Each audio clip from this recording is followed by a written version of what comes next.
Shadaqallahul adzim. Nah, assalamualaikum warahmatullahi wabarakatuh. Halo, arek-arek boy sing tersesat ya, terima selalu nasihat. Ketemu maneh karo Pak Raden dan Habib Muhammad Assegaf di acara atau program baru ngaji lan ngopi virtual. Yes. Ya, yes. Ngajine bareng Habib Muhammad, ngopine bareng Pak Raden. Ngono. Ngono Habib Muhammad Assegaf, Pak Raden Assegaf. Assegaf. Ngono.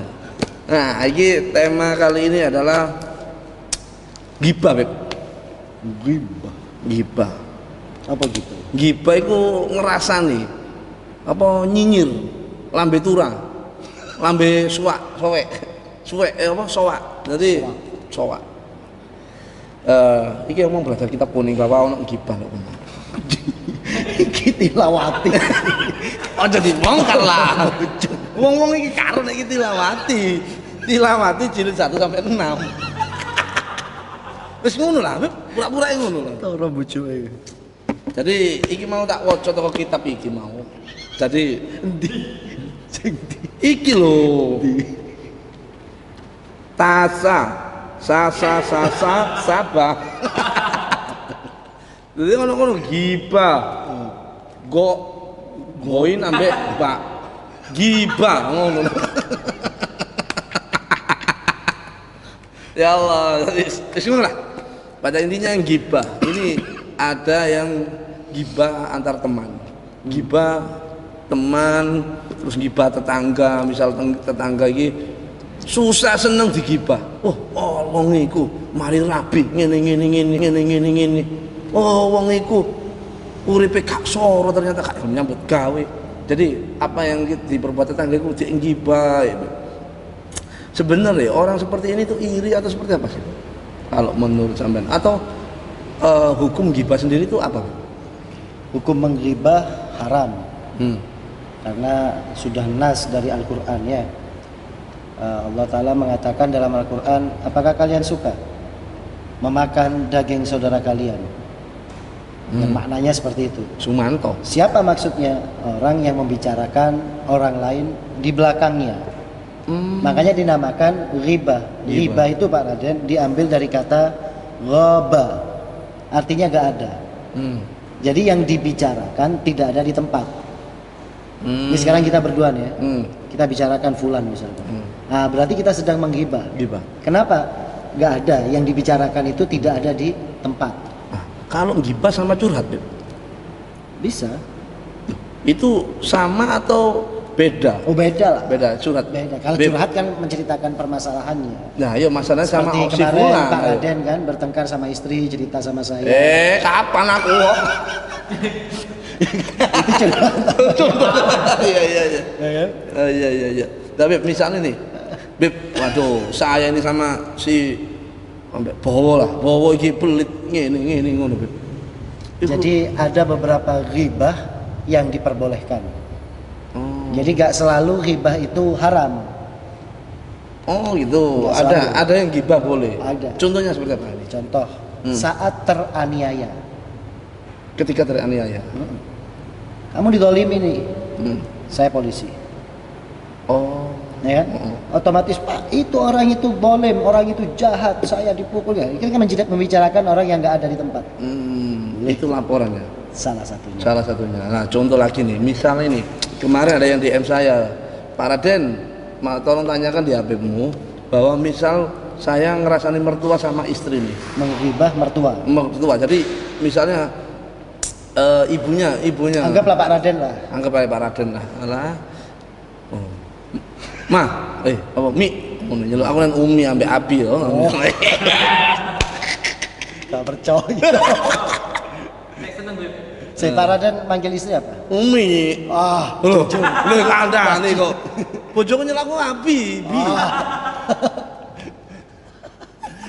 Ngene. Dusta yang fatal ini. Islam ciptasan ae diceluk-celuk Umi apa? Sampeyan yo. Aku ben mondok nang Yaman iki oleh kitab kuning iki. Yo, tilawati. Jadi gini, Beb. Misalnya nih, Mah, ibumu itu kayak gini. Tolonglah, ini apa kata lu? Pasti gini, aku dibuat gini kayak gini. suruh sini, suruh sana gitu. Ini curhat nih. Curhat berarti. Ya anggap aja lah curhat. Anggap aja curhat ya. Itu seperti apa tuh? Ya, jadi termasuk ghibah yang diperbolehkan yaitu merubah kemungkaran. Mungkin Pak Raden melihat ada kemungkaran di mertua, misal mertuanya ambil uang riba, ya kan? Mah ini gimana? Kita punya ibumu ini, ya kan? Kok utang sana, utang sini, berbunga juga, itu kan dosa. Ini kan riba, orangnya gak ada kan? Kita bicarakan, berarti kita riba. Tapi diperbolehkan dengan ketentuan punya niatan untuk merubah kemungkaran yang sedang dikerjakan oleh mertua gitu. Misalnya mertua gimana solusinya? Kita kan sedang membicarakan orang yang nggak ada nih, berarti riba kan? Berarti cari solusi untuk gimana menentas mertua daripada kemungkaran. Oh seperti itu. Jadi artinya ada beberapa ghibah atau nyinyir itu yang diperbolehkan. Ada yang nggak diperbolehkan, contohnya tetangga atau saudara semuslim seiman. Hanya membicarakan nggak ada manfaatnya, jadi dibicarakan kejelekan orang itu tadi. Buntung, gitu kan? Oh, buntung. Dan juga diperbolehkan Pak Raden menceritakan tentang kekurangan fisik seseorang. Saat kapan? Misal nih Pak Raden mau menikah, ya kan? Mau menikah dengan seorang perempuan, ya kan? Kemudian Pak Raden butuh kan informasi tentang dia. Iya, butuh pasti ya. Jadi, hari ayu. Saya terus terang Pak Raden ya. Ini yang mau dinikahi sama Pak Raden nggak punya telinga. Berarti kurcaci lah telinganya. Jadi makanya dia pakai jilbab. Oh iya. Jadi gak usah nyepot jilbab. Wahyu tapi jeri-jeri kano lah. Itu gak ghibah ya. Ya, demi untuk kemaslahatan. Daripada setelah akad nikah kemudian menemukan kekurangan, akhirnya terjadi perceraian kan begitu. Tapi ini untuk teman-teman lainnya juga nih ya, mungkin Kak Wararek atau majelis. Jadi ini misalnya saya sendiri kan reporter ini, Beb. Ya, mohon maaf nih. Lah, ketika kita membuka aib orang, itu kan Allah bilang bahwa ojo buka aib sesama muslim. Nah, tapi kita reporter itu kan ada tujuan tersendiri kok. Kadang gitu orang berbuat salah, misalnya jambret, mencabuli atau berbuat kejahatan melawan hukum itu, kita publikasikan itu seperti apa? Itu membuka aib gak sih, Beb? Untuk media massa biasanya ya, yang meliput kejadian-kejadian kriminal, itu sebenarnya juga aib Pak Raden. Sebenarnya. Karena satu perbuatan maksiat yang dilakukan oleh saudaramu, ketika kamu umbar, maka itu berarti membuka aib. Kan begitu. Tapi ditinjau lagi daripada tujuannya, maksud dan tujuannya itu disampaikan untuk apa? Karena berita kriminal itu disampaikan ada maksud dan tujuannya. Pastinya kan untuk salah satunya peringatan bagi yang lain agar tidak melakukan hal itu. Satu, yang nggak mengerjakan kriminal seperti itu. Iya, yang itu hukumannya seperti ini. Kamu jangan ditembak. Nah, gitu kan. Yang kedua untuk kewaspadaan yang lainnya agar tidak jadi korban seperti itu. Ya. Nah, itu ketika ada pertimbangan seperti itu, tujuan seperti itu, maksud dan tujuan yang seperti itu, maka diperbolehkan. Kenapa? Maslahat. Maslahat untuk umat juga. Maslahat untuk umat. Yang nggak boleh itu, yang aneh, yang paling banyak orang gemar itu, gosip tentang artis itu. Oh, Cinderella penunggang kuda. Itu apa manfaatnya? Kan nggak ada manfaatnya, kan nggak ada faedahnya. Nah, kalau misalkan kriminal seperti itu masih ada kebaikan yang bisa didapat oleh masyarakat saat menontonnya.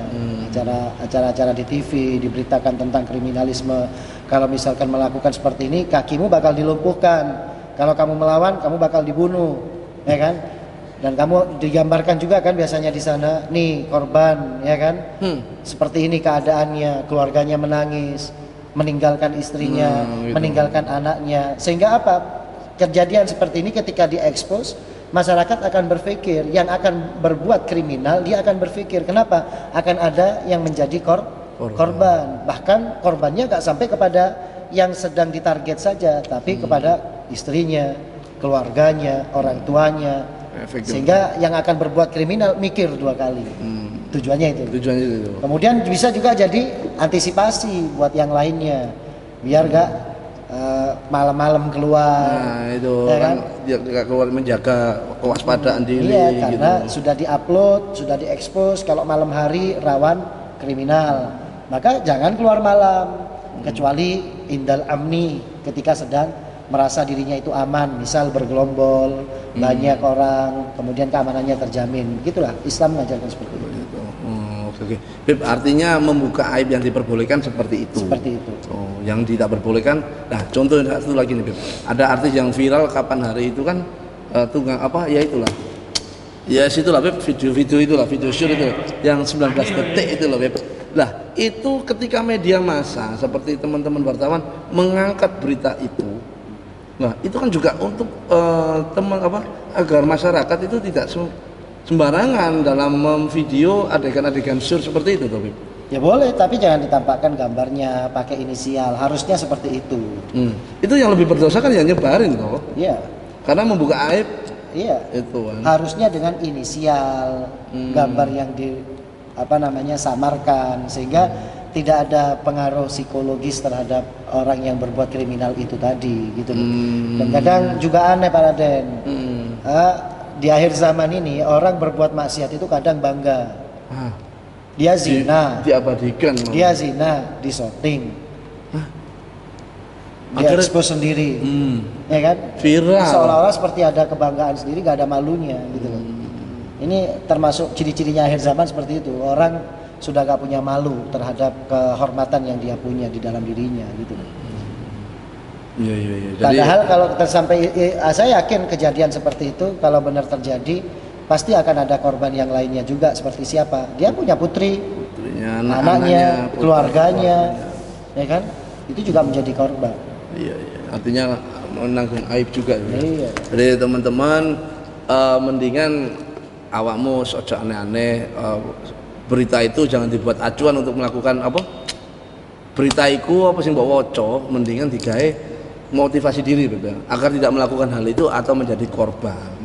Ngono. Jadi ada dua hal yang perlu Pak Raden perjelas dok ini. Ghibah itu ono loro sing oleh. Salah satunya disampaikan Nabi Muhammad mau dan membuka aib orang Untuk kemaslahatan. untuk kemaslahatan. Jadi iku nek gawe apike wong-wong gak masalah nek membuka aib soal iku. Contohnya ya iku mang tugase bapak reporter. Yo, ya Beb. Ngono lho rek. Dadi iki kitab teko pondok biyen yo Yaman. Berarti fungsi Beb iki. Si wajani sataka. Salah. Macam mana? Hakhoda.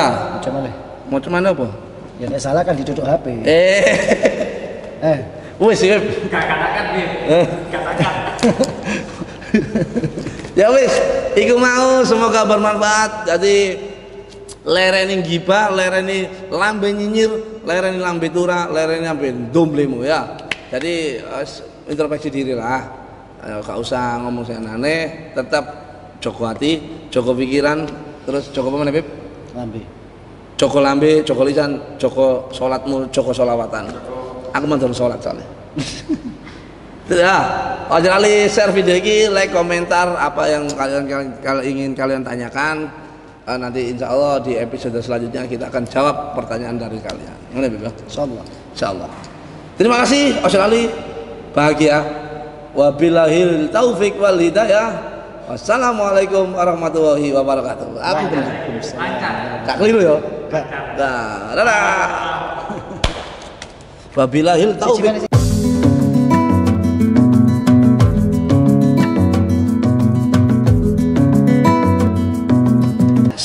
Share merono, share mrene, share melisor, share sampai tutup neraka. Gak apa-apa.